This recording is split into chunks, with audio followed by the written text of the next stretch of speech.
இன்னைக்கு ஒரு உண்மையை சொல்றேன். எதற்காக எனக்கும் அதிமுகவுடைய தலைவர்களுக்கும் சண்டை?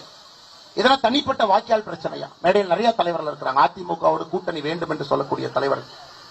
எனக்கும் அதிமுகவுக்கும் வாக்கியால் பிரச்சனையா? நம்முடைய கூட்டணியில் இருக்கக்கூடிய தலைவர் எடப்பாடி பழனிசாமி அவர்களை தொலைபேசி மூலமா கூப்பிடுறாங்க. 2019 வாரணாசியில மோடி அவர்கள் வேட்புமனு தாக்கல் செய்ய போறாங்க. எல்லா முதலமைச்சர்களும் கூட்டணி கட்சியினுடைய முதலமைச்சர்களும் அங்க போறாங்க, நீங்களும் வாங்க நான் போலாம். அதற்கு எடப்பாடி பழனிசாமி சொன்ன பதில் என்னன்னா, தோற்க போகிற மோடிக்காக நான் எதற்கு வாரணாசிக்கு வர வேண்டும் என்று சொன்ன பதில். இல்லை என்று எடப்பாடி பழனிசாமி சொல்லட்டும்.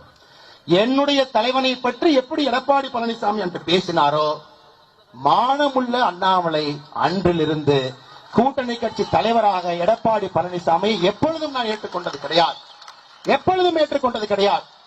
தவழ்வதை பற்றி, ஒருத்தருடைய காலை பிடிச்சு கட்சி ஆட்சிக்கு வர்றதை பற்றி, மக்களால் தேர்ந்தெடுக்கப்படாம மாசம் எம்எல்ஏக்கு பணம் கொடுத்து முதல்வர் நாட்காலில் அமர்ந்திருக்கக்கூடிய எடப்பாடி பழனிசாமி, தயவு செஞ்சு இந்த விவசாயினுடைய மகன் அண்ணாமலைக்கு நீங்கள் பாடம் எடுக்க வேண்டாம். எப்படி வர வேண்டும், எப்படி அரசியல் இருக்க வேண்டும், எப்படி செய்ய வேண்டும் என்கின்ற பாடம் எடுக்க